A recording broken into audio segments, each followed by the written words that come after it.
ನಮಸ್ಕಾರ ಸ್ನೇಹಿತರೆ, ಹೇಗಿದ್ರೆ ಎಲ್ರು ಚೆನ್ನಾಗಿದ್ರ ಮಾಡಿ ಸ್ನೇಹಿತರೆ. ಎಲ್ರಿಗೂ ಎಸ್ ಪಿ ಬಿ ಮೀಡಿಯಾದ ಮತ್ತೊಂದು ವಿಡಿಯೋಗೆ ತಮ್ಗೆಲ್ರಿಗೂ ಸ್ವಾಗತ ಸುಸ್ವಾಗತ.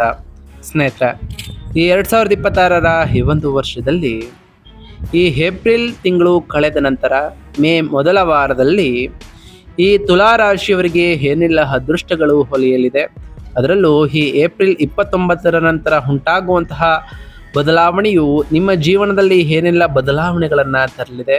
ಈ ಏಪ್ರಿಲ್ ತಿಂಗಳಲ್ಲಿ ಉಂಟಾದಂತಹ ಗ್ರಹ ಸಂಚಾರದ ಬದಲಾವಣೆಯು ನಿಮ್ಮ ಜೀವನದ ವಿವಿಧ ಅಂಶಗಳಾದಂತಹ ವೃತ್ತಿ ಆಗಿರ್ಬೋದು, ವೈವಾಹಿಕ ಜೀವನ, ಆರ್ಥಿಕ ಸ್ಥಿತಿ, ಕೌಟುಂಬಿಕ ಜೀವನ, ವ್ಯವಹಾರ ಮತ್ತು ಶಿಕ್ಷಣಕ್ಕೆ ಸಂಬಂಧಪಟ್ಟಂತೆಯೇ ಏನೆಲ್ಲ ಬದಲಾವಣೆಗಳನ್ನು ಈ ತುಲಾ ರಾಶಿಯವರು ನಿಮ್ಮ ಜೀವನದಲ್ಲಿ ಕಾಣಲಿದ್ದೀರಿ, ಯಾವುದರಲ್ಲಿ ಶುಭವಾಗಲಿದೆ, ಯಾವುದರಲ್ಲಿ ಬಹಳ ಎಚ್ಚರಿಕೆಯನ್ನು ವಹಿಸಬೇಕು, ಈ ರಾಶಿಯವರು ಇರುವಂತಹ ಸಮಸ್ಯೆಗಳಿಗೆ ಸರಳ ಪರಿಹಾರಗಳೇನು ಎಂಬುದರ ಸಂಪೂರ್ಣ ಮಾಹಿತಿಯನ್ನು ಇದೇ ವಿಡಿಯೋದಲ್ಲಿ ತಿಳಿಸ್ಕೊಡ್ತಾ ಹೋಗ್ತಾನೆ ಸ್ನೇಹಿತರೆ. ಆದ್ದರಿಂದ ನೀವು ಮಾಡಬೇಕಾಗಿರೋದು ಇಷ್ಟೇ, ವಿಡಿಯೋನ ಸ್ಕಿಪ್ ಮಾಡದೆ ಇಲ್ಲಿಂದ ಕೊನೆ ತನಕ ನೋಡ್ತಾ ಬನ್ನಿ. ಓಡಿಸಿ ವಿಡಿಯೋನ ನೋಡೋದ್ರಿಂದ ನಿಮಗೆ ಫುಲ್ಲಾಗಿ ಇನ್ಫಾರ್ಮೇಷನ್ ಅರ್ಥ ಆಗೋದಿಲ್ಲ. ಸೊ ಪ್ರತಿಯೊಂದು ವಿಡಿಯೋದಲ್ಲೂ ಹೇಳೋದಿಷ್ಟೇ, ವಿಡಿಯೋನ ಸ್ಕಿಪ್ ಮಾಡದೆ ಕೊನೆ ತನಕ ನೋಡ್ತಾ ಬನ್ನಿ. ಹಾಗೆ ವಿಡಿಯೋ ಇಷ್ಟ ಆಗಿತ್ತಂದರೆ ವಿಡಿಯೋಗೆ ಒಂದು ಲೈಕ್ ಮಾಡಿ. ಯಾರೇನೂ ನಮ್ಮ ಚಾನಲ್ನ ಸಬ್ಸ್ಕ್ರೈಬ್ ಮಾಡ್ಕೊಂಡಿಲ್ಲ ಅವರು ಈಗಲೇ ಸಬ್ಸ್ಕ್ರೈಬ್ ಮಾಡ್ಕೊಳ್ಳಿ ಸ್ನೇಹಿತರೆ. ಸಬ್ಸ್ಕ್ರೈಬ್ ಮಾಡ್ಕೊಂಡು ಪ್ರತಿನಿತ್ಯ ವಿಡಿಯೋ ವಾಚ್ ಮಾಡ್ತಿರೋರಿಗೆ ಥ್ಯಾಂಕ್ ಯು ಸೊ ಮಚ್ ಅಂತ ಹೇಳ್ತಾ, ಹಾಗಾದರೆ ಈ ಏಪ್ರಿಲ್ ತಿಂಗಳಿನಲ್ಲಿ ಕೊನೆಯ ವಾರಗಳದಂದು ಉಂಟಾದಂತಹ ಗ್ರಹ ಸಂಚಾರದ ಬದಲಾವಣೆಯು ಏನೆಲ್ಲ ಸಕಾರಾತ್ಮಕ ಬದಲಾವಣೆಗಳನ್ನು ತರಲಿದೆ, ಈ ಏಪ್ರಿಲ್ 29ರ ನಂತರ ಮೇ ಮೊದಲ ವಾರದಲ್ಲೂ ಕೂಡ ಏನೆಲ್ಲ ಬದಲಾವಣೆಗಳನ್ನು ಕಾಣಲಿದ್ದೀರಿ ಎಂಬುದರ ಸಂಪೂರ್ಣ ಮಾಹಿತಿಯನ್ನು ಈಗ ಒಂದೊಂದಾಗಿ ತಿಳಿಸ್ಕೊಡ್ತಾ ಬರ್ತೇನೆ. ಗಮನ ಬಿಟ್ಟು ನೋಡ್ತಾ ಬನ್ನಿ ಸ್ನೇಹಿತರೆ. ಮೊದಲನೇದಾಗಿ ನೋಡ್ತಾ ಬರೋದಾದರೆ, ಏಪ್ರಿಲ್ ತಿಂಗಳಿನಲ್ಲಿ ತ್ರಿವಳಿ ಗ್ರಹಗಳ ಸಂಗಮ ಇದ್ದ ಕಾರಣದಿಂದಾಗಿ ಮೊದಲ 3 ವಾರಗಳಲ್ಲಿ ಸಾಕಷ್ಟು ಬದಲಾವಣೆಗಳನ್ನು ಕಂಡಿರ್ತೀರಿ. ಮತ್ತೊಂದೆಡೆ ಏಪ್ರಿಲ್ 14ರಂದು ಲಾಭಾಧಿಪತಿಯಾದಂತಹ ಸೂರ್ಯನು ಕೂಡ ಪ್ರವೇಶವನ್ನು ಮಾಡೋ ಕಾರಣದಿಂದಾಗಿ ಬಹಳಷ್ಟು ಒಳ್ಳೆಯ ಫಲಿತಾಂಶಗಳನ್ನು ನಿಮ್ಮ ಜೀವನದಲ್ಲಿ ಕಂಡಿರ್ತೀರಿ. ಇದು ನಿಮ್ಮ ಸಮಾಜದಲ್ಲಿ ದೊಡ್ಡ ಕೀರ್ತಿ ಮತ್ತು ಲಾಭಗಳನ್ನು ಕೂಡ ತರ್ತಾ ಬರ್ತದೆ. ಹಾಗೆ ನಿಮ್ಮ ಲಗ್ನದ ಅಧಿಪತಿ ಶುಕ್ರನು ಕೂಡ ಏಪ್ರಿಲ್ 19ರಂದು ಪ್ರವೇಶವನ್ನು ಮಾಡುವ ಕಾರಣ ನಿಮ್ಮ ಜೀವನದಲ್ಲಿ ಸಾಕಷ್ಟು ವೈಯಕ್ತಿಕ ಬದಲಾವಣೆಗಳನ್ನು ಕಾಣ್ತಾ ಬರ್ತೀರಿ. ಇದು ಏಪ್ರಿಲ್ ಕಳೆದ ನಂತರ ಮೇ ಮೊದಲ ವಾರದಲ್ಲೂ ಕೂಡ ರಹಸ್ಯ ವಿಷಯಗಳ ಬಗ್ಗೆ ಆಸಕ್ತಿಯನ್ನು ನಿಮಗೆ ಇನ್ನಷ್ಟು ಹೆಚ್ಚಿಸ್ತಾ ಬರ್ತದೆ. ಇದು ನಿಮ್ಮ ಜೀವನದಲ್ಲಿ ಒಂದು ಸಕಾರಾತ್ಮಕತೆಯನ್ನು ತರಲಿದೆ ಅಂತಲೇ ಹೇಳ್ಬೋದು. ಹಾಗಾದರೆ ಈ ತುಲಾ ರಾಶಿಯವರಿಗೆ ಈ ತಿಂಗಳ ಕೊನೆಯಲ್ಲಿ ಉಂಟಾದಂತಹ ಗ್ರಹ ಸಂಚಾರಗಳು ಏನೆಲ್ಲ ಬದಲಾವಣೆಗಳನ್ನು ತರ್ತಾ ಬಂದಿದೆ, ಈ ಮೇ ಮೊದಲ ವಾರದಲ್ಲೂ ಕೂಡ ಈ ಸಂಚಾರದಿಂದ ಏನೆಲ್ಲ ಫಲಿತಾಂಶಗಳನ್ನು ಕಾಣಲಿದ್ದೀರಿ ಅಂತ ನೋಡ್ತಾ ಬರೋದಾದರೆ, ಸೂರ್ಯನು ಏಪ್ರಿಲ್ 14ರಂದು ಪ್ರವೇಶವನ್ನು ಮಾಡೋ ಕಾರಣದಿಂದಾಗಿ ನಿಮ್ಮ ವ್ಯಾಪಾರದಲ್ಲಿ ಭಾರೀ ಲಾಭಗಳನ್ನು ಕಂಡಿರ್ತೀರಿ. ಹಾಗೆ ಅಧಿಕಾರದ ವಿಚಾರದಲ್ಲೂ ಕೂಡ ಸಾಕಷ್ಟು ಪ್ರಾಫಿಟನ್ನು ಕಂಡಿರ್ತೀರಿ ಸ್ನೇಹಿತರೆ. ಇನ್ನು ವೈವಾಹಿಕ ಜೀವನದಲ್ಲಿ ಅಹಂಕಾರದ ಪ್ರವೇಶವೂ ಕೂಡ ಉಂಟಾಗಿರ್ಬೋದು. ಇದು ಮೇ ಮೊದಲ ವಾರದಲ್ಲೂ ಕೂಡ ಇರ್ಬೋದು. ಅದರಿಂದ ಬಹಳ ಎಚ್ಚರಿಕೆಯಿಂದ ಇರುವುದು ಕೂಡ ಅವಶ್ಯಕ. ಇನ್ನು ಶುಕ್ರ ಗ್ರಹದ ವಿಚಾರಕ್ಕೆ ಬರೋದಾದರೆ, ನಿಮ್ಮ ಸ್ವಕ್ಷೇತ್ರದಲ್ಲಿ 8ನೇ ಮನೆಯಲ್ಲಿ ಏಪ್ರಿಲ್ 19ರಂದು ಶುಕ್ರನು ಪ್ರವೇಶವನ್ನು ಮಾಡೋ ಕಾರಣ ಹಠಾತ್ ಸಂಪತ್ತು ಹೆಚ್ಚಾಗ್ತಾ ಬರ್ತದೆ.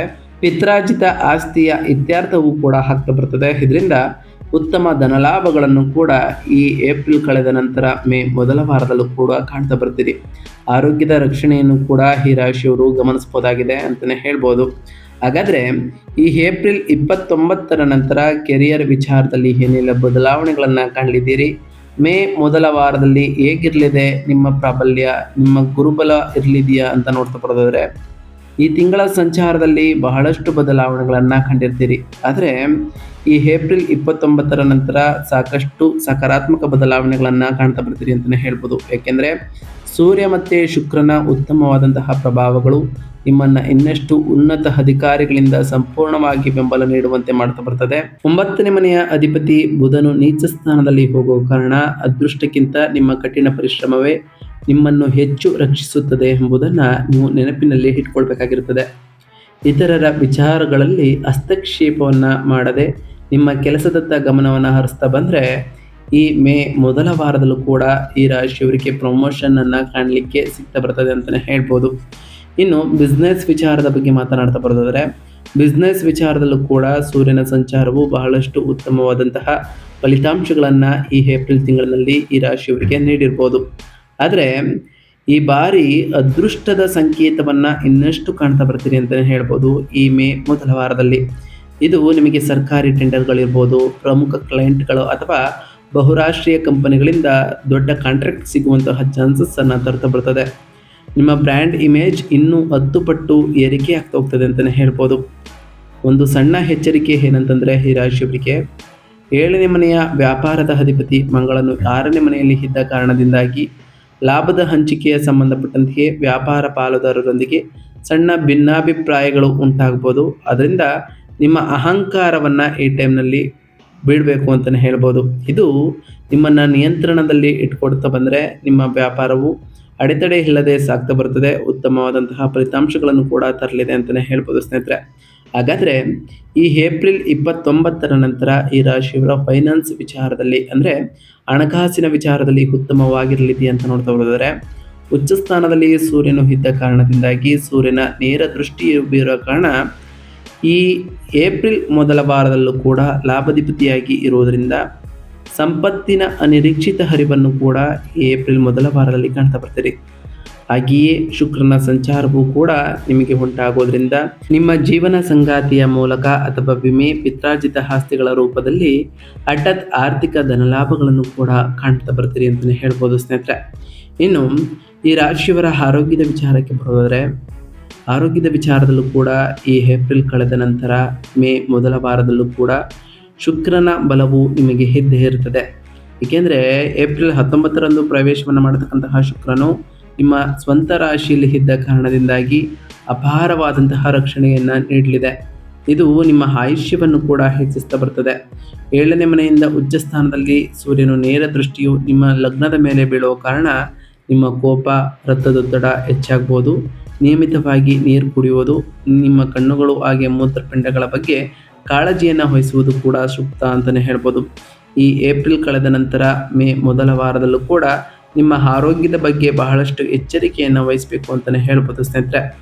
ಇನ್ನು ಈ ರಾಶಿಯವರ ಕುಟುಂಬ ಮತ್ತು ವೈಯಕ್ತಿಕ ಸಂಬಂಧಗಳ ವಿಚಾರಕ್ಕೆ ಬರೋದಾದರೆ, ಕೌಟುಂಬಿಕ ವಿಚಾರದಲ್ಲಿ 9ನೇ ಮನೆಯಲ್ಲಿ ಗುರುವಿನ ಸಂಚಾರ ಉಂಟಾಗುವ ಕಾರಣ ತಂದೆಯಿಂದ ಬೆಂಬಲವನ್ನು ಕಾಣ್ತಾ ಬರ್ತೀರಿ.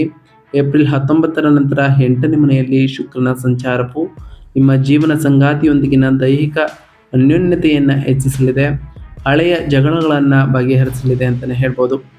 ಮತ್ತು ಪ್ರಣಯ ಭರಿತ ವಾತಾವರಣವನ್ನು ಇದು ಸೃಷ್ಟಿ ಮಾಡ್ತಾ ಬರ್ತದೆ. ಹಾಗೆ ಈ ಏಪ್ರಿಲ್ ಕಳೆದ ಮರುಕ್ಷಣವೇ ಸಾಕಷ್ಟು ಬದಲಾವಣೆಗಳನ್ನು ಕೂಡ ಕಾಣ್ತಾ ಬರ್ತಿದೆ ಅಂತಲೇ ಹೇಳ್ಬೋದು. 5ನೇ ಮನೆಯಲ್ಲಿ ಇರತಕ್ಕಂತಹ ರಾಹುವು ಕೆಲವೊಮ್ಮೆ ನಿಮ್ಮ ಮಕ್ಕಳ ಭವಿಷ್ಯದ ಬಗ್ಗೆ ಅನಗತ್ಯವಾದಂತಹ ಆತಂಕವನ್ನು ಕೂಡ ಉಂಟು ಮಾಡಬಹುದು. ಅದರಿಂದ ಬಹಳ ಎಚ್ಚರಿಕೆಯಿಂದ ಇರುವುದು ಕೂಡ ಅವಶ್ಯಕ ಅಂತಲೇ ಹೇಳ್ಬೋದು ಸ್ನೇಹಿತರೆ.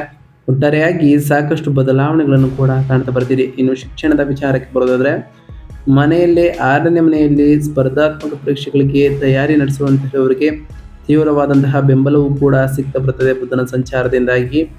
ಹಾಗೆಯೇ ಸ್ಪರ್ಧಾತ್ಮಕ ಪರೀಕ್ಷೆಗಳನ್ನು ಆಳುವುದರಿಂದ ಹಗಲು ರಾತ್ರಿ ಕಷ್ಟಪಟ್ಟು ಓದುವವರು, ಹಾಗೆ ಗ್ರೂಪ್ ಸರ್ವಿಸ್, ಸಿವಿಲ್ ಸರ್ವಿಸಸ್ ನಂತಹ ಪರೀಕ್ಷೆಗಳಲ್ಲಿ ಅದ್ಭುತವಾದಂತಹ ಯಶಸ್ಸನ್ನು ಸಾಧಿಸ್ತಾ ಬರ್ತೀರಿ. ನಿಮ್ಮ ಸೋಮಾರಿತನವನ್ನು ಬದಿಗೊತ್ತು ಸರಿಯಾದಂತಹ ಯೋಜನೆ ಮಂದಿಗೆ ಅಧ್ಯಯನವನ್ನು ಮಾಡ್ತಾ ಬಂದರೆ ಉತ್ತಮವಾದಂತಹ ಯಶಸ್ಸನ್ನು ಕೂಡ ಕಾಣ್ತಾ ಬರ್ತೀರಿ ಅಂತಲೇ ಹೇಳ್ಬೋದು. ಸರಿಯಾಗಿ ಈ ಏಪ್ರಿಲ್ 29ರ ನಂತರವೇ ನಿಮ್ಮ ಜೀವನದಲ್ಲಿ ಸಾಕಷ್ಟು ಬದಲಾವಣೆಗಳನ್ನು ಕಾಣ್ತಾ ಬರ್ತೀರಿ. ಅದು ಸಕಾರಾತ್ಮಕವಾಗಿದ್ದರೂ ಅಥವಾ ನಕಾರಾತ್ಮಕವಾಗಿದ್ದರೂ ನೀವು ಮಾಡಬೇಕಾಗಿರುವಂತಹ ಸರಳ ಪರಿಹಾರಗಳೇನು ಅಂತ ನೋಡ್ತಾ ಬರೋದಾದರೆ, ನಿಮ್ಮ ಲಗ್ನದ ಅಧಿಪತಿ ಶುಕ್ರನ ಬಲವನ್ನು ಇನ್ನಷ್ಟು ಸ್ಥಿರಗೊಳಿಸಲು ಮತ್ತು 8ನೇ ಮನೆಯ ಅಡೆತಡೆಗಳನ್ನು ತಡೆಯಲು ಶುಕ್ರವಾರದಂದು ಕನಕದರ ಸ್ತೋತ್ರವನ್ನು ಪಠಿಸಿ, ಹಾಗೆ ತಾಯಿ ಲಕ್ಷ್ಮೀ ದೇವಿಯನ್ನು ಪೂಜಿಸ್ತಾ ಬನ್ನಿ.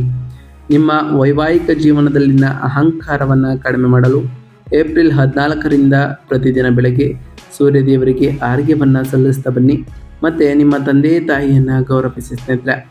6ನೇ ಮನೆಯಲ್ಲಿ ಮಂಗಳ ಮತ್ತು ಶನಿಯಿಂದ ಉಂಟಾಗುವ ಕೋಪ ಮತ್ತು ಆತುರದ ನಿಯಂತ್ರಣಗಳನ್ನು ತಪ್ಪಿಸಲು ಪ್ರತಿ ಮಂಗಳವಾರದಂದು ಹನುಮಾನ್ ಚಾಲಿಸವನ್ನು ಪಠಿಸ್ತಾ ಬನ್ನಿ. ಇದು ಕೂಡ ಸಕಾರಾತ್ಮಕ ಬದಲಾವಣೆಗಳನ್ನು ತರಲಿದೆ ಅಂತಲೇ ಹೇಳ್ಬೋದು. ಪ್ರತಿ ಶನಿವಾರದಂದು ಓಂ ಶಂ ಶನೈಶ್ವರಾಯ ನಮಃ ಎಂಬ ಮಂತ್ರವನ್ನು ಜಪಿಸಿ, ಸಾಧ್ಯವಾದರೆ ಶನಿದೇವರ ದೇವಾಲಯಕ್ಕೆ ತೆರಳಿ ಶನಿದೇವರಿಗೆ ಪ್ರಿಯವಾಗಿರುವಂತಹ ಕಪ್ಪು ಎಳ್ಳಿನ ಬತ್ತಿಯನ್ನು ಶನಿದೇವರ ದೇವಸ್ಥಾನದಲ್ಲಿ ಹಚ್ಚೋದ್ರಿಂದ ಆ ಶನಿದೇವರ ಸಕಾರಾತ್ಮಕ ಪ್ರಭಾವಕ್ಕೆ ನೀವು ಒಳಗಾಗಬಹುದಾಗಿದೆ ಸ್ನೇಹಿತರೆ. ಪ್ರತಿ ಗುರುವಾರದಂದು ಓಂ ಗುರುಭ್ಯೋ ನಮಃ ಎಂಬ ಮಂತ್ರವನ್ನು ಜಪಿಸಿ, ಸಾಧ್ಯವಾದರೆ ಗುರುಗಳು ಮತ್ತು ಹಿರಿಯರ ಆಶೀರ್ವಾದವನ್ನು ಪಡೆದುಕೊಂಡು ನಿಮ್ಮ ಕೈಲಾದಷ್ಟು ಬಡವರಿಗೆ ದಾನವನ್ನು ಮಾಡಿ ಸ್ನೇಹಿತರೆ. ನಾವು ತಿಳಿಸ್ಕೊಟ್ಟಿರುವಂತಹ ಈ ಎಲ್ಲ ಸರಳ ಪರಿಹಾರಗಳನ್ನು ಈ ರಾಶಿಯವರು ಮಾಡಿದ್ದೇ ಆದರೆ ನಿಮ್ಮ ಜೀವನದಲ್ಲಿ ಸಾಕಷ್ಟು ಬದಲಾವಣೆಗಳನ್ನು ಕಾಣ್ತಾ ಬರ್ತೀರಿ. ನೀವು ಅಂದುಕೊಂಡಿರುವಂತಹ ಕಾರ್ಯಗಳು ಕೂಡ ಯಾವುದೇ ಅಡೆತಡೆ ಇಲ್ಲದೆ ನೆರವೇರ್ತಾ ಬರ್ತದೆ ಸ್ನೇಹಿತರೆ. ಇದಾಗಿತ್ತು ಇವತ್ತಿನ ಒಂದು ವಿಡಿಯೋ ಸ್ನೇಹಿತರೆ. ವಿಡಿಯೋ ಇಷ್ಟ ಆಗಿತ್ತು ಅಂದರೆ ವಿಡಿಯೋಗೆ ಒಂದು ಲೈಕ್ ಮಾಡಿ. ಯಾರೇನೂ ನಮ್ಮ ಚಾನಲ್ನ ಸಬ್ಸ್ಕ್ರೈಬ್ ಮಾಡ್ಕೊಂಡಿಲ್ಲ ಅವರು ಈಗಲೇ ಸಬ್ಸ್ಕ್ರೈಬ್ ಮಾಡ್ಕೊಳ್ಳಿ. ಸಬ್ಸ್ಕ್ರೈಬ್ ಮಾಡ್ಕೊಂಡು ಪ್ರತಿನಿತ್ಯ ವಿಡಿಯೋ ವಾಚ್ ಮಾಡ್ತಿರೋರಿಗೆ ಥ್ಯಾಂಕ್ ಯು ಸೊ ಮಚ್ ಅಂತ ಹೇಳ್ತಾ, ಹಾಗೆ ಕಮೆಂಟ್ನಲ್ಲಿ ಓಂ ಶನೈಶ್ವರಾಯ ನಮಃ, ಓಂ ಗುರುಭ್ಯೋ ನಮಃ, ಓಂ ಲಕ್ಷ್ಮೀನಾರಾಯಣಾಯ ನಮಃ ಎಂದು ಕಮೆಂಟ್ ಮಾಡಿ ಸ್ನೇಹಿತರೆ. ಅಶ್ವಿನಿ ದೇವರು ಗುರುದೇವ ಲಕ್ಷ್ಮೀನಾರಾಯಣ ನಿಮಗೆ ಆಯುಷ್ಯ ಆರೋಗ್ಯ ಸಮೃದ್ಧಿಗಳನ್ನು ಕೊಟ್ಟು ಕಾಪಾಡಲಿ. ನೀವು ಅಂದುಕೊಂಡಿರುವಂತಹ ಕಾರ್ಯಗಳು ಕೂಡ ಯಾವುದೇ ಅಡೆತಡೆ ಇಲ್ಲದೆ ನೆರವೇರಲಿ ಅಂತ ಆ ದೇವರಲ್ಲಿ ಕೇಳ್ಕೊಳ್ತಾ ಇವತ್ತಿನ ಒಂದು ವಿಡಿಯೋನ ಮುಗಿಸ್ತಿದ್ದೀನಿ ಸ್ನೇಹಿತರೆ. ಹಾಗೆ ಕಮೆಂಟ್ನಲ್ಲಿ ಓಂ ಶನೈಶ್ವರಾಯ ನಮಃ, ಓಂ ಗುರುಭ್ಯೋ ನಮಃ, ಓಂ ಲಕ್ಷ್ಮೀನಾರಾಯಣಾಯ ನಮಃ ಎಂದು ಕಮೆಂಟ್ ಮಾಡಿ ಸ್ನೇಹಿತರೆ. ಶನಿ ದೇವರು ಗುರುದೇವ ಲಕ್ಷ್ಮೀನಾರಾಯಣ ನಿಮಗೆ ಆಯುಷ್ಯ ಆರೋಗ್ಯ ಸಮೃದ್ಧಿಗಳನ್ನು ಕೊಟ್ಟು ಕಾಪಾಡಲಿ ಅಂತ ದೇವರಲ್ಲಿ ಕೇಳ್ಕೊಳ್ತಾ ಇವತ್ತಿನ ಒಂದು ವಿಡಿಯೋನ ಮುಗಿಸ್ತಿದ್ದೀನಿ ಸ್ನೇಹಿತರೆ. ಸಿಗ್ತೀನಿ ಮತ್ತೊಂದು ವಿಡಿಯೋದೊಂದಿಗೆ. Thank you for watching.